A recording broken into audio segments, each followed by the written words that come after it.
தொடர்ந்து நடைபெறக்கூடிய நிகழ்வுகள் இபிஎஸ் அவர்களுடைய ஆளுமையை கேள்விக்குள்ளாக்கும் நடவடிக்கையா அப்படின்ற ஒரு கேள்வி எழுந்திருக்கிறது. இந்த தருணத்தில் நம்முடைய பத்திரிகையாளர் ராதாகிருஷ்ணன் அவர்கள் இணைந்திருக்கிறார்.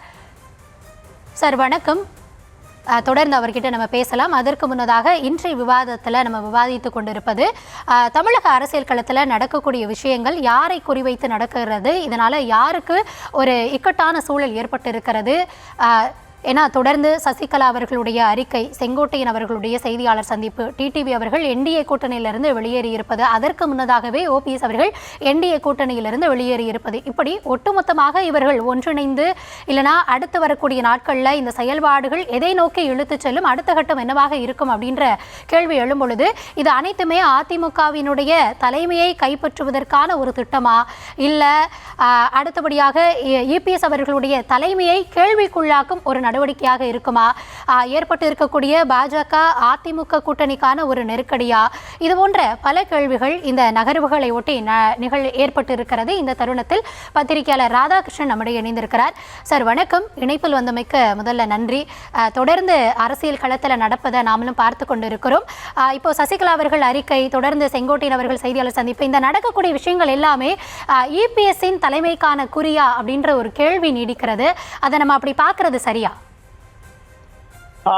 அப்படித்தான் பார்க்க வேண்டும் என்று நான் கருதுகிறேன். அது மட்டும் கிடையாது, இபிஎஸ்னுடைய தலைமை மட்டும் கிடையாது, நாயனாருடைய தலைமைக்கும் புரிவதுதான் ஒரு பெரிய ஒரு நீக்கம் நடந்து கொண்டிருக்கிறதாகத்தான் தெரிகிறது. ஏனென்றால் இப்போது டிடிவி தினகரன் ரிவல் பண்ண வேண்டிய அவசியமே கிடையாது. டிடிவி தினகரன் நிபந்தனை இல்லாமல் 2024 நரேந்திர மோடிக்கு அவர் சப்போர்ட் செய்தார். நரேந்திர மோடியே வேண்டாம் என்று சொன்ன ஒரு நபர் தான் டிடிவி தினகரன். ஏனென்றால் அவர் ஜெயிலில் இருந்தவர் என்றெல்லாம், அதாவது ஊழல் குற்றத்துக்காக ஒருத்தருக்கு பணம் கொடுத்து இரட்டையலை சின்னத்தை வாங்க பார்த்த குற்றத்துக்காக அவரை சிறைப்பிடித்தனர்.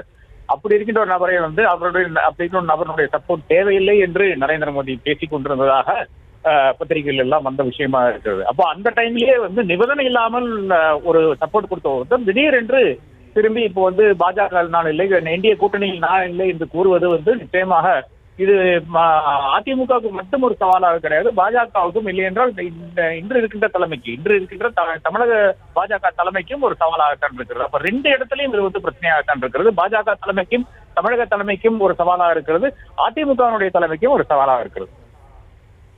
சரி, நடக்கக்கூடிய நிகழ்வுகளில் இன்னொரு கேள்வி என்னன்னா, ஹூ புல்ஸ் த ஸ்ட்ரிங்ஸ் அப்படின்ற ஒரு கேள்வி எழுது இல்லையா? இதை தன்னிச்சையாக அவங்களா பண்றதா, இல்லைன்னா இதற்கு பின்னாடி யாராவது இதை இயக்குகிறார்களா அப்படின்ற ஒரு கேள்வியும் தவிர்க்க முடியாதாக இருக்கிறது. உங்க பார்வையில நீங்க என்ன சொல்றீங்க? என்னை பொறுத்தவரை இதுல 2-3 பிளேயர்ஸ் இருக்கிறதாக காணுகிறேன். நான் அண்ணாமலை, டிடிவி தினகரன் இவர்கள் தான் பிரைம் மூவர்ஸாக பார்க்கிறேன். செங்கோட்டையன் ஒரு கருவிதான். செங்கோட்டையன் ஒரு காலத்திலையும் ஒரு தலைவராக பாவித்து கிடையாது, அவர் தலைவராக வந்ததும் கிடையாது. 2017 அவர் தலைவராக இருக்கலாம், அவர் அந்த வாய்ப்பை இழந்து விட்டார். அதன் பிறகு அதற்கான வாய்ப்பே கிடையாது. இந்த ஒரு சிச்சுவேஷன்ல தான் இப்போ அண்ணாமலை பாஜக என்ற ஒரு பாஜக இருக்கிறது. அண்ணாமலைக்கு இருக்கின்ற ஒரு ஃபேன் ஃபாலோயிங் இருக்கு இல்லையா, அந்த ஃபாலோயிங்குடைய ஒரு பாஜக இருக்கிறது. அவர்களும் அண்ணாமலையும் அதே மாதிரி டிடிவி தினகரனும் சேர்ந்து நடத்துகின்ற ஒரு விஷயமாகத்தான் பார்க்க வேண்டியதாக இருக்கிறது. பாஜகவுக்கும் நெருக்கடி, அதிமுகவுக்கும் நெருக்கடி. அப்ப இந்த நெருக்கடியில் இருந்து யாருக்கெல்லாம் லாபம் வரும்னு பாத்தீங்கன்னா இந்த ரெண்டு நபர்களுக்கும் லாபம் வரும் என்று அவர்கள் கருதி கொண்டிருக்கிறார்கள். ஆனால் இது நிச்சயமாக தலைமைக்கு பிடிக்காத ஒரு விளையாட்டா இருக்கு. எந்த தலைமைக்குன்னு பாத்தீங்கன்னா பாஜகவினுடைய தலைமைக்கு பிடிக்காத ஒரு விளையாட்டா இருக்கிறது.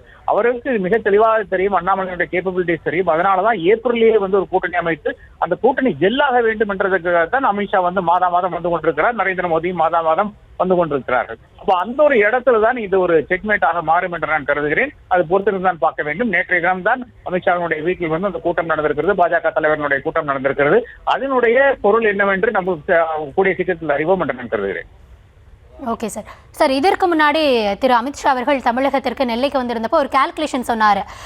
ஒரு 18+21 மொத்தமாக ஒரு 39% வாக்குகள் அப்படின்றது, அந்த அவர் குறிப்பிட்ட அந்த 18 அப்படின்றதே இன்க்ளூசிவ் ஆஃப் ஓபிஎஸ், டிடிவி இவர்கள் அனைவரையும் உள்ளடக்கியதானே அந்த 18%.